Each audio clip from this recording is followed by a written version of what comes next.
Jake Miller pushed his cleaning cart down the marble corridors of the Grand Imperial Museum, his footsteps echoing in the vast emptiness. For 3 years now, he'd worked the night shift, wiping down display cases and mopping floors that most visitors never bothered to look at. The aliens who ran this place barely noticed him. To them, he was just another human doing the jobs nobody else wanted. Tonight was different though. Word had spread through the maintenance crew that Emperor Vaxxer himself would be touring the museum. Jake had never seen the Emperor in person, only on the holographic broadcasts that played throughout the capital city of Zenther Prime. The thought made him nervous. He'd heard stories about workers who accidentally got in the Emperor's way. Those workers usually didn't come back. Jake was dusting the geology section when he heard the commotion. Heavy footsteps, lots of them coming down the main hall. He quickly grabbed his cart and tried to wheel it into a side corridor, but he wasn't fast enough.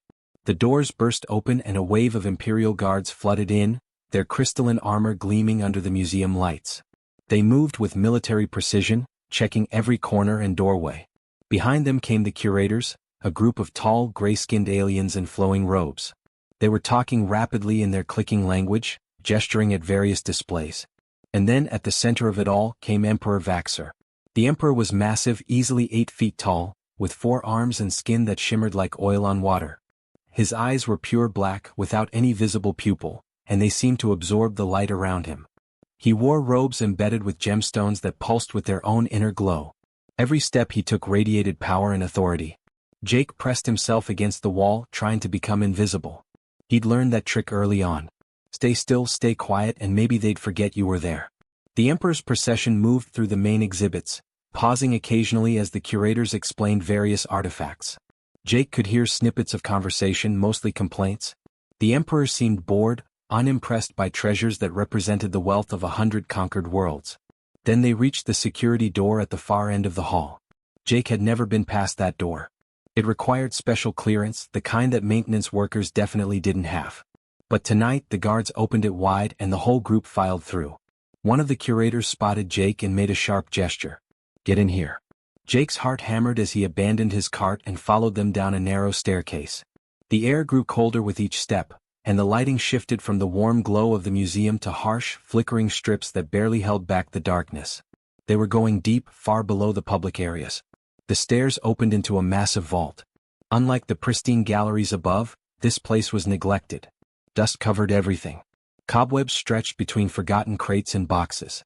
Display pedestals stood empty or held objects so covered in grime that Jake couldn't tell what they were. This was where the Empire stored the things it didn't understand or didn't care about. In the center of the vault, sitting on a pedestal by itself, was a sphere. It was perfectly black, about the size of a basketball, and covered in strange symbols that seemed to shift when Jake looked at them directly. Even under all the dust, it had a presence. Something about it made Jake's skin prickle. Emperor Vaxxer approached the sphere, his 4 arms crossed in what Jake had learned was a gesture of contempt. The curators crowded around, explaining something in rapid clicks. Jake caught a few words. Predecessor civilization. Unknown origin. Inactive for centuries. They tried everything to activate it, to make it do something, anything. But it just sat there, silent and dark. The Emperor leaned closer, studying the symbols. For a moment, Jake thought he might try to touch it. But then Vaxxer straightened up and made a dismissive wave with 2 of his hands. His translator device rendered his words into flat, emotionless English. "This is what you brought me down here to see?" A dead rock covered in dust. The Emperor's voice carried clear disappointment. "We have 1,000 of these predecessor relics gathering dust in storage facilities across the Empire. None of them work. None of them matter." He turned to leave, then paused. His black eyes fell on Jake, really seeing him for the first time. Jake felt like an insect under a microscope. "You, human. Just dust that relic before you leave." The Emperor gestured at the sphere. "Maybe that will be the most useful thing it ever does. Provide work for a janitor." The curators clicked with what might have been laughter. The guards remained stone-faced. And then they were all moving back toward the stairs, leaving Jake alone in the vault with the black sphere and his cleaning supplies. Jake stood there for a moment, feeling the sting of the Emperor's words. Just a janitor. Just dust. That's all humans were to the Empire. Invisible labor, beneath notice, beneath respect. He pulled out his cloth and approached the sphere. Might as well get it done. As he reached out to wipe away the centuries of accumulated dust, his bare hand made contact with the cold, smooth surface. The sphere exploded with light. Jake jerked his hand back, but the light didn't stop. It poured out from the sphere in waves of brilliant blue and white, flooding the entire vault with a glow that hurt to look at directly. The symbols on its surface started moving, rotating and rearranging themselves into patterns that Jake's brain screamed shouldn't be possible. Then the pain hit. It felt like someone was pouring ice water directly into his skull. Jake dropped to his knees, pressing his palms against his temples. Information flooded into his mind, too fast, too much. Images of star systems he'd never seen. Mathematical formulas he'd never learned. Languages that consisted of colors and sounds that human throats couldn't make. His consciousness was drowning in data, and he couldn't make it stop. Just when Jake thought his brain might literally burst, everything snapped into focus. The pain vanished. The chaotic flood of information organized itself into something he could actually understand. And suddenly Jake could read the symbols on the sphere. Genetic scan complete, the sphere announced, its voice appearing directly in Jake's mind. Human DNA confirmed. Inheritor status verified. Welcome home, descendant. Jake stared at the sphere, his mouth hanging open. What are you? I am Seed Vault 7. Repository of Knowledge. Guardian of Legacy. Waiting protocol complete after 9,412 standard years of dormancy. The sphere pulsed with each word. You are the first human to make contact since the collapse. Around the vault, other objects were waking up. Pedestals that Jake had thought were just decorative started glowing with soft light. Wall panels slid open, revealing screens covered in that same shifting script that Jake could now somehow read. The entire room was transforming from a dusty storage space into something that looked like a command center. Wait. Jake held up his hands, trying to slow down whatever was happening. What do you mean, human DNA? What collapse? I'm just a janitor. I clean floors. Your occupation is irrelevant, the sphere responded. Your genetic markers identify you as descended from the predecessor civilization. The ones who built this facility. The ones who built all of this. A holographic star map materialized above the sphere, showing thousands of solar systems connected by glowing lines. The empire you serve was constructed on the ruins of human expansion. They never understood what they found. They only knew how to use fragments of it. Jake's legs felt weak. He sat down hard on the dusty floor, trying to process what he was hearing. You're saying humans built all this? That we used to control the galaxy? Control is the wrong word. Humans explored. Settled. Sure. The predecessor civilization spanned 2,000 worlds at its height. The star map zoomed in, highlighting specific systems. But success bred complacency. Then conflict. Then war. The details are corrupted in my archives, but the result is clear. Catastrophic systems failure. Population collapse. Knowledge lost. The great human civilization destroyed itself from within. The sphere's light dimmed slightly, almost like it was sad. Before the end, my creators built 12 seed vaults. Repositories of everything humanity had learned. Technology. Medicine. Agriculture. Art. Philosophy. They scattered us across the galaxy, hidden in plain sight, waiting. Hoping that someday survivors would find us. That humanity would get a second chance. Jake looked around the vault at all the other covered objects. So all of this stuff down here. Predecessor technology. Yes. The Empire has been using scraps of human innovation for centuries, never understanding the principles behind it. Their scientists can barely maintain what they've found, let alone improve it. They built their civilization on top of ours like children playing with toys they don't understand. One of the wall screens lit up, showing what looked like technical schematics. Jake found himself understanding them, the knowledge from the sphere making connections his brain had never made before. It was showing him how the Empire's power generators worked. Or rather, how badly they worked compared to the original human designs. The Empire's energy production operates at 11% efficiency, the sphere explained. They've been living in the shadow of human achievement, never realizing they're standing on the shoulders of giants. Why didn't you activate for them? Jake asked. The Emperor's scientists must have tried everything to turn you on. Genetic lock. Only human DNA can activate the seed vaults. It was a safeguard to ensure the knowledge would only return to humanity when humanity was ready to reclaim it. The sphere pulsed brighter. But there's something you need to understand, Jake Miller. I'm not alone. The other seed vaults are scattered throughout the Empire. And now that you've activated me, I'm sending out a signal. Waking them up. Letting them know that an inheritor has finally been found. The star map changed, showing 11 other points of light scattered across the galaxy. As Jake watched, they began to pulse in sequence, like beacons turning on one after another. "They're waking up," the sphere confirmed. "And they're looking for other humans. Others like you who might be working in forgotten corners of the Empire, invisible and overlooked. The cleaning crews. The cargo handlers. The maintenance workers. Humans who've spent years or decades being treated as insignificant." Jake felt a chill run down his spine. The Empire isn't going to like this. The Empire's preferences are no longer relevant. The awakening protocol has begun. Knowledge will spread. Truth will emerge. And humanity will remember what it once was. Somewhere far above them, Jake heard alarms starting to blare. Security had noticed something. The light show in the vault had probably triggered every sensor in the museum. The sphere's voice took on a new urgency. "You need to leave. Now.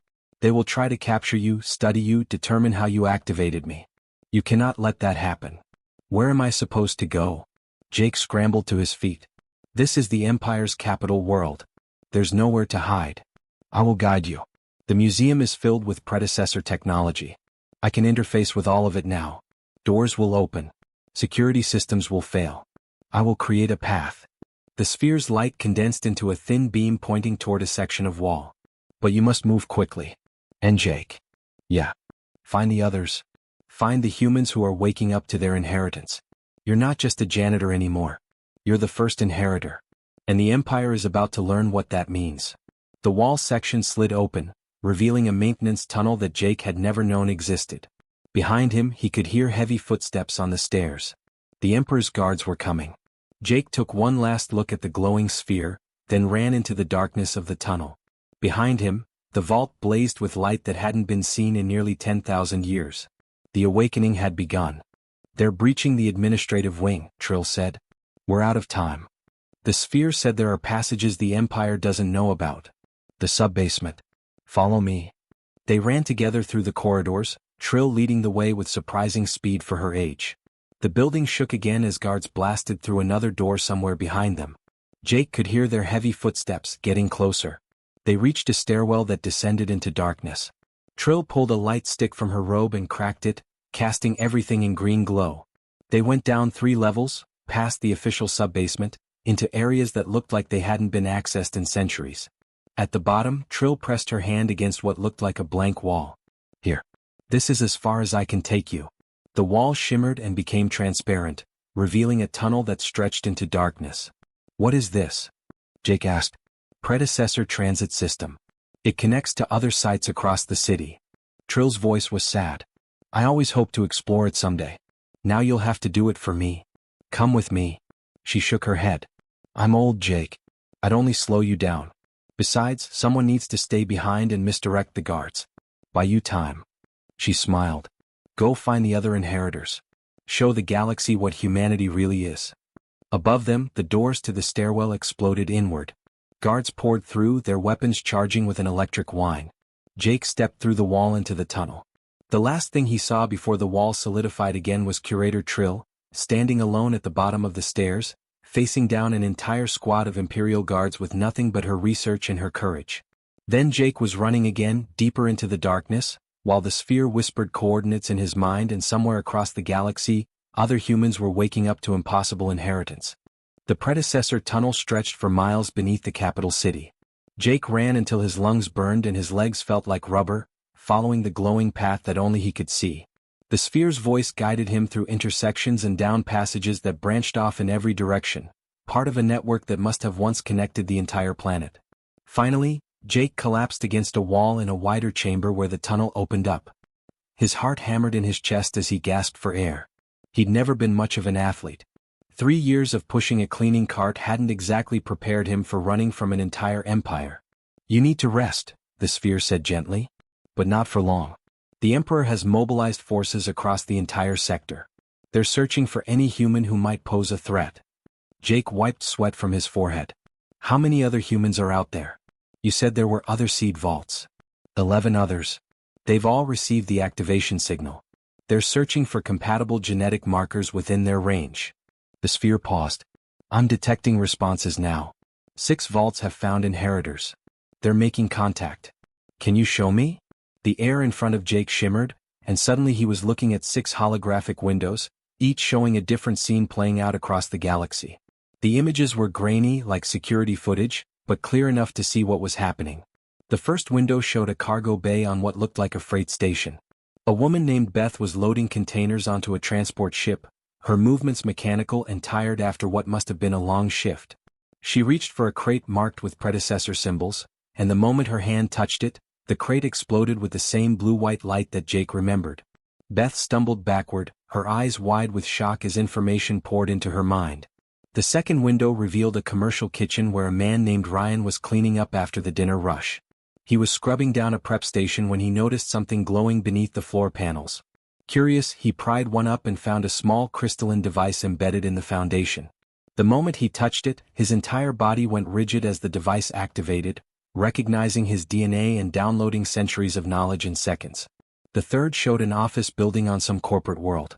A woman named Katie sat at her terminal, processing data like she did every day, never noticing that the computer she used was partially built from predecessor technology. But tonight something changed.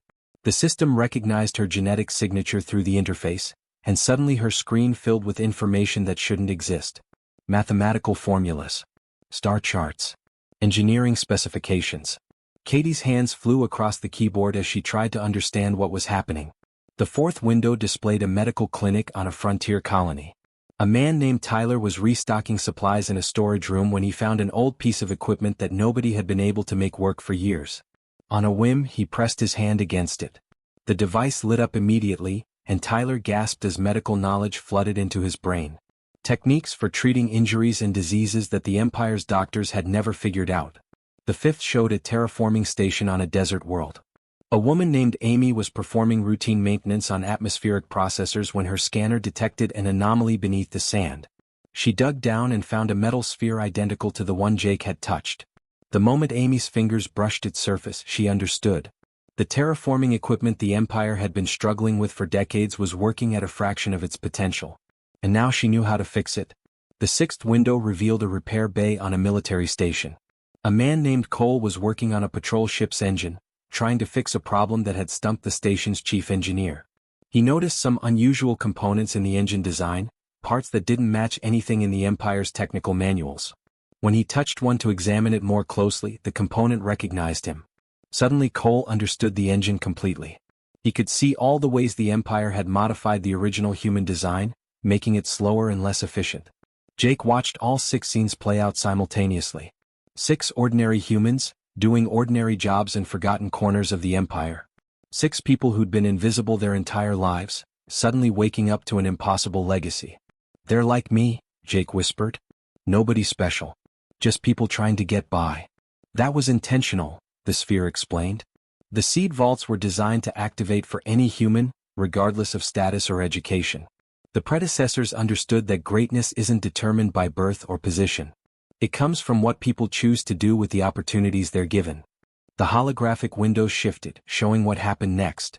Beth in the cargo bay was now surrounded by her co-workers, aliens who'd watched the light show with confusion and fear. But Beth wasn't afraid anymore. She touched the crate again and it opened, revealing medical supplies that the Empire claimed were impossible to manufacture. She started explaining to the crowd how the technology worked, sharing the knowledge freely. Ryan had left the kitchen and was now in the station's central plaza. He'd found more predecessor devices hidden throughout the building, and he was activating them one by one. Power generators that provided clean energy. Water purifiers that worked without chemicals. Food synthesizers that could feed hundreds. The station's residents gathered around him, watching in amazement. Katie had hacked into the corporate network and was uploading files. Technical specifications. Historical records. The truth about human civilization and how the Empire had buried it. Within minutes, the information was spreading across the planet's datanet, impossible to contain or delete. Tyler was teaching the clinic's staff new medical procedures, demonstrating techniques on volunteer patients. Broken bones that would have taken weeks to heal were mending in hours. Diseases that the Empire considered terminal were suddenly treatable. Word was spreading fast and people were lining up outside the clinic. Amy had reconfigured the atmospheric processors on the terraforming station. The machines that had been struggling to make the planet habitable were now working at full capacity. The air was already getting cleaner, the temperature stabilizing. Colonists who'd lived in sealed habitats their entire lives were stepping outside without breathing equipment for the first time. Cole had fixed the patrol ship's engine, but he'd done more than that. He'd also quietly sabotaged the military station's weapons systems. Not permanently, just enough to buy time. The Empire's forces on this station wouldn't be able to launch an attack on anyone for at least a few days. They're not just activating the vaults, Jake realized. They're using them. Sharing the knowledge. Yes. And the Empire is noticing. The sphere's tone became grave. Emperor Vaxxer has declared a state of emergency. He's ordering all humans to be detained for questioning. He's shutting down communication networks on worlds where the vaults have activated. He's mobilizing the Imperial fleet. The holographic windows changed again, showing news broadcasts from across the Empire. Anchors spoke in urgent tones about the human problem and predecessor contamination. Military forces were moving toward the 6 worlds where the inheritors had revealed themselves. But something else was happening too. The broadcast showed crowds gathering in public spaces. Aliens and humans standing together, refusing to disperse when the guards ordered them to leave. On one world, protesters had formed a human chain around Beth and the warehouse where she'd found the vault, preventing soldiers from getting close. On another, citizens were uploading videos of Ryan demonstrating predecessor technology, spreading the information faster than the Empire could suppress it. The people are protecting them, Jake said, amazed. Knowledge is difficult to stop once it starts spreading. The Empire ruled through ignorance and scarcity. They controlled technology, energy, food, medicine. They made everyone dependent on them. The sphere pulsed brightly. But now 6 humans are teaching people that abundance is possible. That the Empire's control was always an illusion. That's more dangerous to Vaxxer than any weapon. Jake looked at the data chip Curator Trill had given him. Coordinates to safe houses and resistance cells. Places where humans and aliens who questioned the Empire had been quietly organizing for years. We need to find each other, Jake said. The 7 of us. If we work together, if we coordinate, we could wake up even more vaults. Spread the knowledge even faster. That would be extremely dangerous. The Empire will be hunting all of you. Jake thought about Curator Trill, standing alone at the bottom of those stairs, facing down armed guards with nothing but her conviction that the truth mattered. He thought about Beth and Ryan and Katie and Tyler and Amy and Cole, ordinary people who decided to share their impossible gift instead of hiding it. We're already in danger, Jake said. Might as well make it count for something. The sphere was quiet for a moment. Then it said, there's a predecessor facility on the 3rd moon of Kalaris. It's been abandoned for 8,000 years, but the systems are still functional. If you could reach it, you could use its communication array to contact the other inheritors directly. Jake stood up, his legs still shaky but his resolve firm. Then that's where I need to go.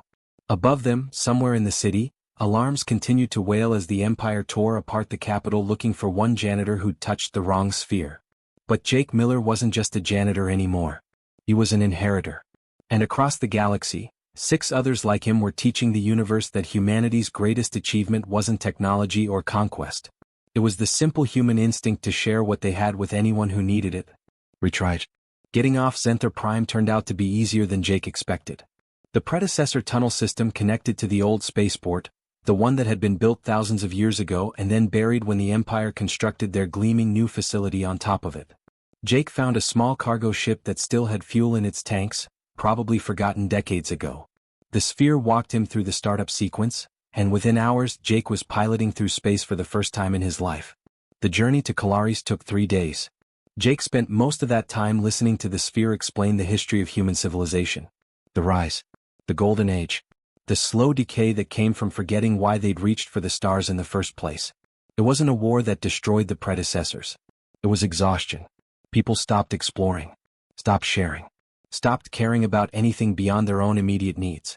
The great human civilization didn't fall with a bang. It just faded away one abandoned world at a time.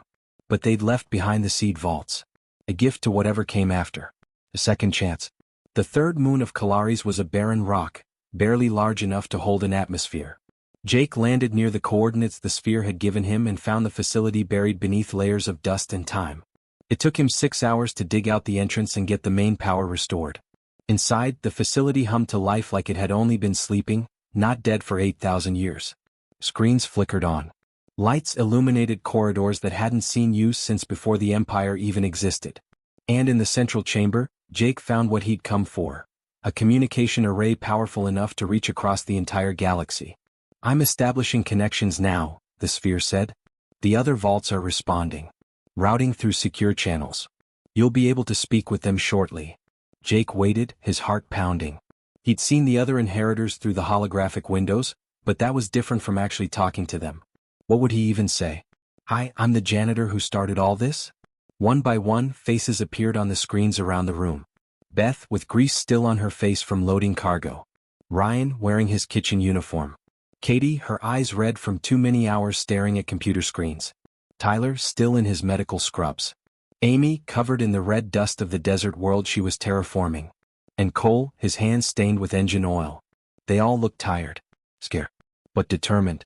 So, Beth said, breaking the silence, I guess we're the lucky ones who got to completely turn our lives upside down. A few nervous laughs echoed through the speakers.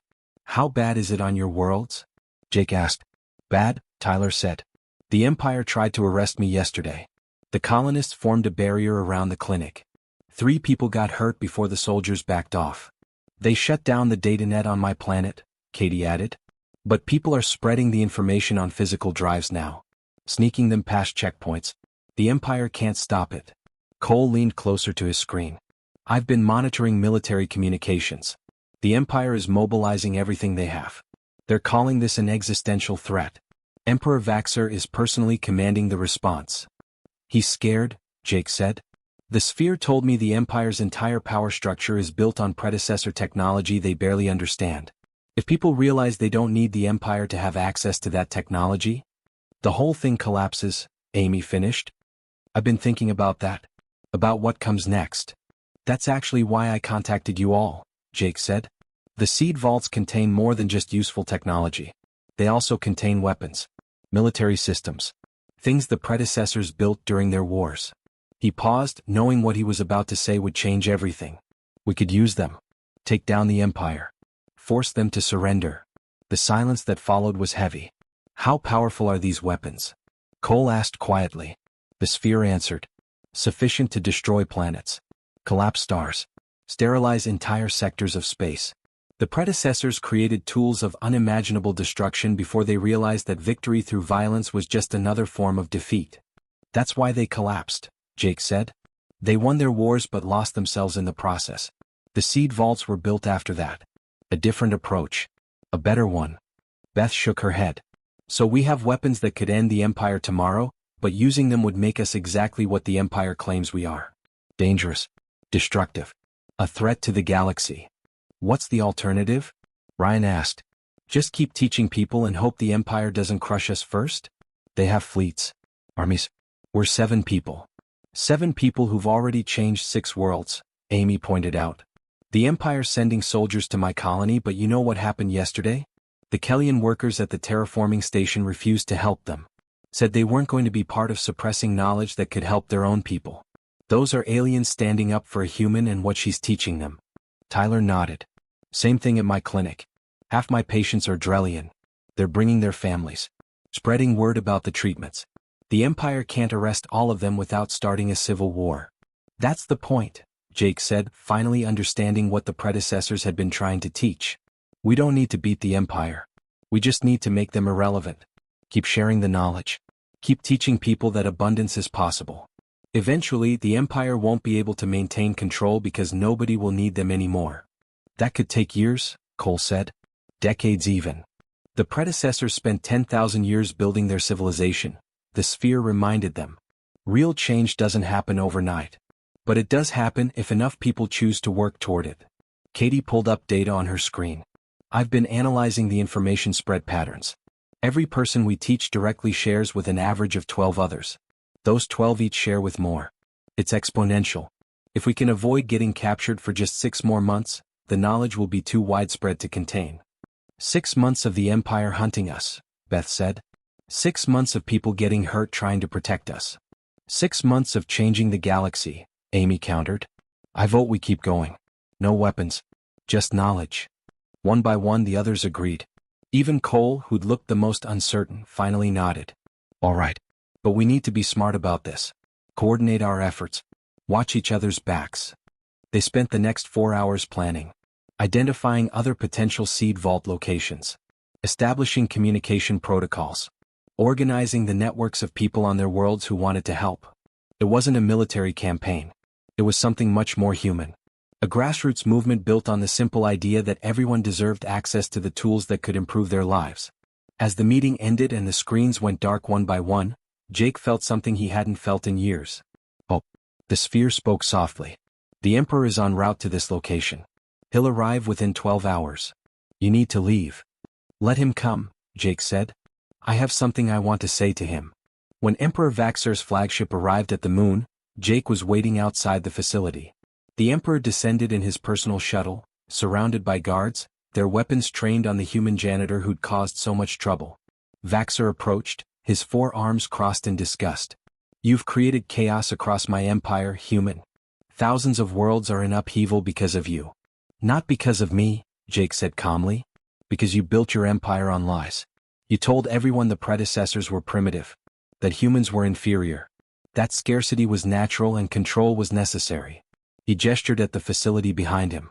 All of that was false. And now people know it. I could kill you right now, Vaxor said. End this rebellion with one order. You could, Jake agreed.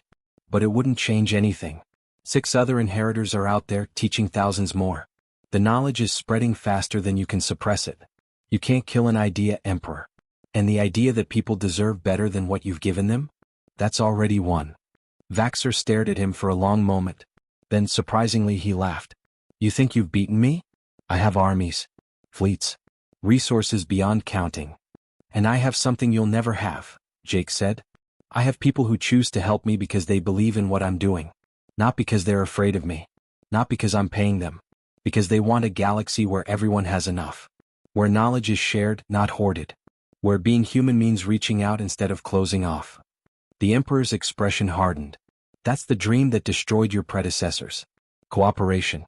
Sharing. It makes civilizations weak. No, Jake said. Fear makes civilizations weak. Control makes them brittle. The predecessors failed because they forgot their own principles. But we're remembering.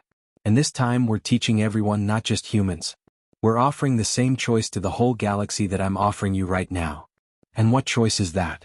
Jake looked up at the massive Imperial flagship hovering above them. Then he looked at Vaxor, this powerful emperor who ruled through fear and scarcity. Learn and grow, Jake said simply. Or become dust yourself. The Emperor could have given the order. Could have ended Jake's life right there. But something in the human's eyes gave him pause. Not defiance. Not hatred. Just absolute certainty that the universe was changing with or without him. Vaxor turned and walked back to his shuttle without another word. As it lifted off, Jake knew this wasn't over. The Empire would keep fighting. Keep trying to maintain control. But the inheritors would keep teaching. Keep sharing. Keep offering a better way. And eventually, maybe in years or maybe in decades, enough people would choose knowledge over ignorance, abundance over scarcity, cooperation over conquest. Jake walked back into the facility, ready to contact the other inheritors and plan their next move. He wasn't a conqueror. He wasn't a warrior. He was just a janitor who'd touched a sphere and learned what humanity had always known in its best moments. That the most powerful force in the universe wasn't weapons or fear. It was ordinary people choosing, every single day, to be a little bit better than they had to be. Retry.